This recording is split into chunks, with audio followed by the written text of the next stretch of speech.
Welcome back Sandhya kitchen. நம்ம இன்றைக்கி என்ன வீடியோ பார்க்க போகிறோன்னா, பொன்னாங்கண்ணி பாருங்கள், நல்லா ஃப்ரெஷ்ஷாக இருந்துச்சு. நம்ம வந்து பொன்னாங்கண்ணி ஒரு கத்தை நம்ம எடுத்துகிட்டு வந்து வச்சுருக்கோம். நம்ம இது வந்து கிள்ளிக்கலாம், ஓகேவா? இப்போ நம்ம பொன்னாங்கண்ணி தொக்கு செய்ய போகிறோம். ஓகே, இதுக்கு என்னென்ன வேணும்னு ஃபஸ்ட்டு பார்த்துக்கலாங்களா? நம்ம வந்து பொன்னாங்கண்ணி வந்து நம்ம வாங்கிட்டு வந்தாச்சு. நம்ம இப்போ வந்து ஆஞ்சி எடுத்துக்கலாம். ஓகே, இதுக்கு வந்து மிளகாய் காரத்துக்கு ஏற்ற மாதிரி மிளகாய் எடுத்துங்க. கொஞ்சோண்டு ஜீரகம், மிளகு, வெந்தயம் ஒரு 4, மஞ்சத்தூள் ஒரு சிட்டிகை, கட்டி பெருங்காயம் நான் எடுத்திருக்கேன். ஓகேவா? வெங்காயம் நம்ம இன்னும் சுத்தம் பண்ணல. வெங்காயம் வந்து உரித்து எடுத்துக்கலாம். பாருங்கள், இந்த வெங்காயம் 100 வெங்காயம் எடுத்திருக்கேன். பூண்டு 2 பூண்டு எடுத்திருக்கேன். தக்காளி எடுத்திருக்கோம். ஓகேவா? நாம் இப்போ இதெல்லாம் க்ளீன் பண்ணிவிட்டு பார்க்கலாமா? வாங்க வீடியோக்குள்ளே போகலாம். இங்கே பாருங்கள், நம்ம வந்து பொன்னாங்கண்ணி கீரை, இது வந்து வெள்ளை பொன்னாங்கண்ணி. ஓகேவா? இந்த வெள்ளை பொன்னாங்கண்ணி நம்ம வந்து ஆஞ்சி இந்த மாதிரி நம்ம வந்து சுத்தமாக வந்து கழுவி, ஏன்னா செம்மண்ணாக இருக்கும், ஃபுல்லாக செம்மண்ணாக இருந்துச்சு. நல்லா நம்ம கழுவி இந்த மாதிரி பொடியாக நம்ம வந்து நறுக்கிட்டோம். ஓகேவா? இப்போ நம்ம என்ன பண்ண போகிறோன்னா, ஒரு மிக்ஸி ஜார் எடுத்துக்கிட்டேன். இப்போ இந்த செலவெல்லாம் நம்ம வந்து இதில் சேர்த்துக்கலாம்.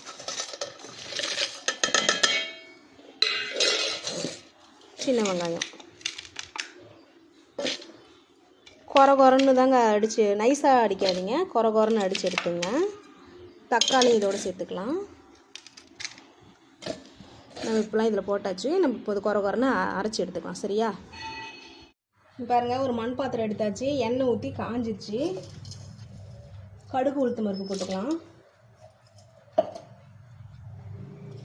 நம்ம காரத்துக்கு மிளகாய் எல்லாமே நம்ம இதில் சேர்த்துட்டோங்க. அதனால நம்ம வந்து காரத்துக்கு எதுவும் சேர்த்த வேண்டாம். கடுகு பொரியட்டும்.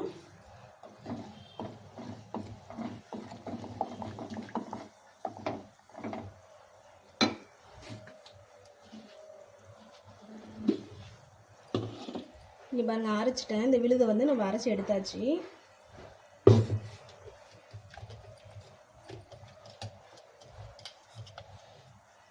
இந்த மாதிரி கொரன்னு அரைச்சிக்கணும்.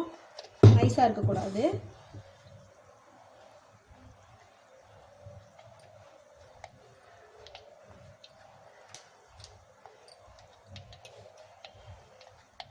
கடுகு வந்து பொரிஞ்சிச்சு. நம்ம பெருங்காயத்தூள் சேர்த்துக்கலாம். இப்போ நம்ம அரைச்சி வச்ச விழுது இதில் சேர்த்துக்கலாம்.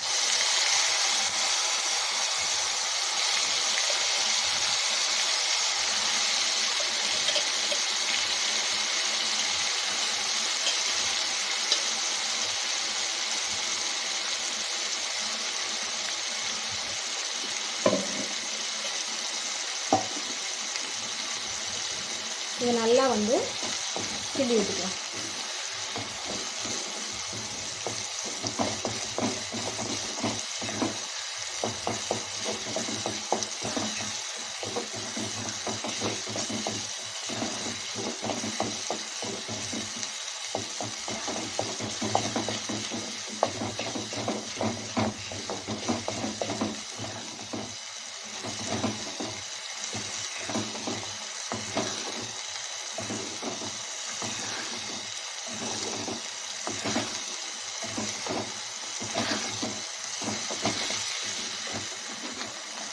இப்போ நம்ம வந்து ஆஞ்சி வச்சுருக்க பொன்னாங்கண்ணி கீரையை கொஞ்சம் கொஞ்சமாக சேர்த்துக்கலாம். வெள்ளை பொன்னாங்கண்ணி.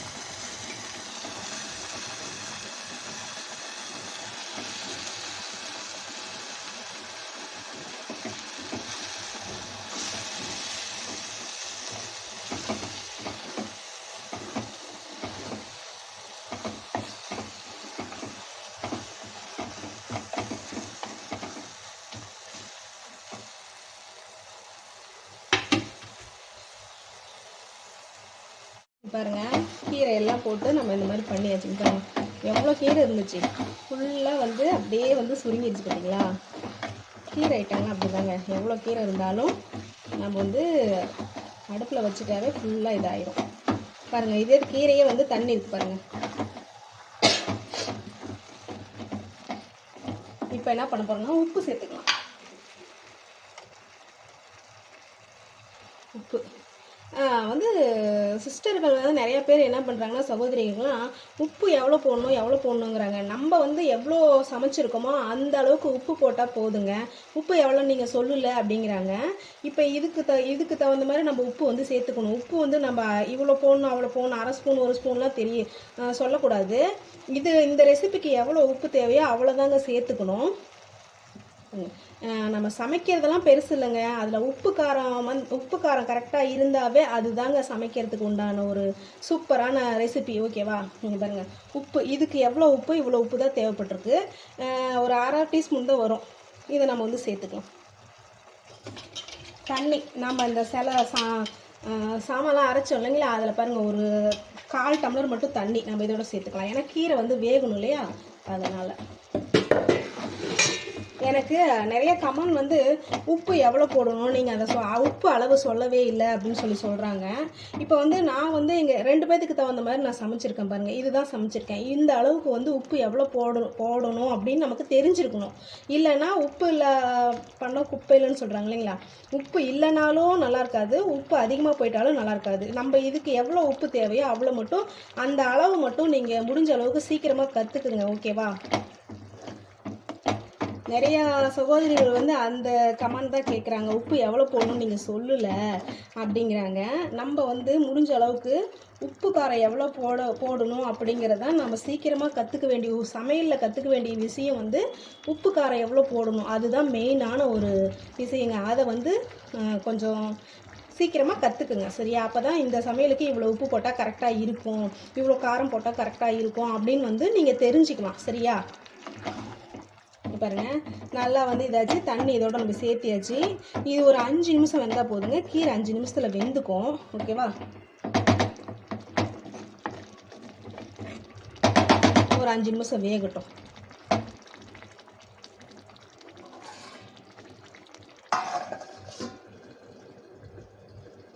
ரெசிபி நல்லா வெந்துருச்சான்னு பார்த்துடலாம். ஓகேவா?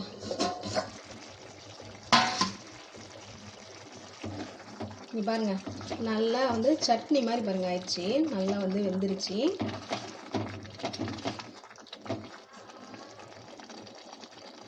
இப்படி எடுத்து இப்படி நசுக்கி பார்க்கணுங்க. கீரை நல்லா வந்து பாருங்க, நல்லா இதாகிடுச்சு, நல்லா வெந்துருச்சு. வெள்ளை பொன்னாங்கண்ணி கூட்டு ரெடி ஆயிடுச்சு. நம்ம இப்போ சாதத்தில் வச்சு டேஸ்ட் எப்படிக்குதுன்னு உங்களுக்கு நான் சொல்ல போகிறேன். நம்ம வந்து சாப்பாடு எடுத்தாச்சு. நம்ம இப்போ தொக்கு வந்து சாப்பிட்டு பார்க்க போகிறோம்.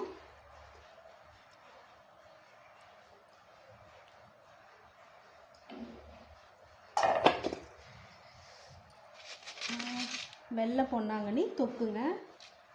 சாப்பிட்டு பார்த்துட்டு எப்படி இருக்குன்னு சொல்ல போகிறேன் டேஸ்ட்டு.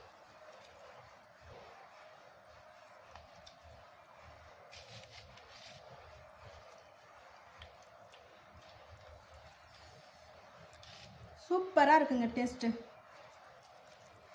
இட்லிக்கு, சப்பாத்திக்கு, தோசைக்கு எல்லாத்துக்குமே இந்த தொக்கு வந்து சூப்பராக மேட்ச் ஆகுங்க. சரியா?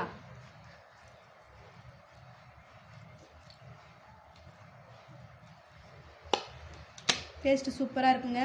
உங்கள் வீட்டில் இதே மாதிரியே செஞ்சு பாருங்கள். டேஸ்ட் எப்படி இருக்குதுன்ட்டு மறக்காமல் கமெண்ட் பண்ணுங்கள். ஓகே ஃப்ரெண்ட்ஸ், இந்த வீடியோ பிடிச்சிருந்துச்சுன்னா ஷேர் பண்ணுங்கள், லைக் பண்ணுங்கள், கமெண்ட் பண்ணுங்கள். ஓகே ஃப்ரெண்ட்ஸ், டாட்டா பாய். இப்போ நான் சாப்பிட போகிறேன்.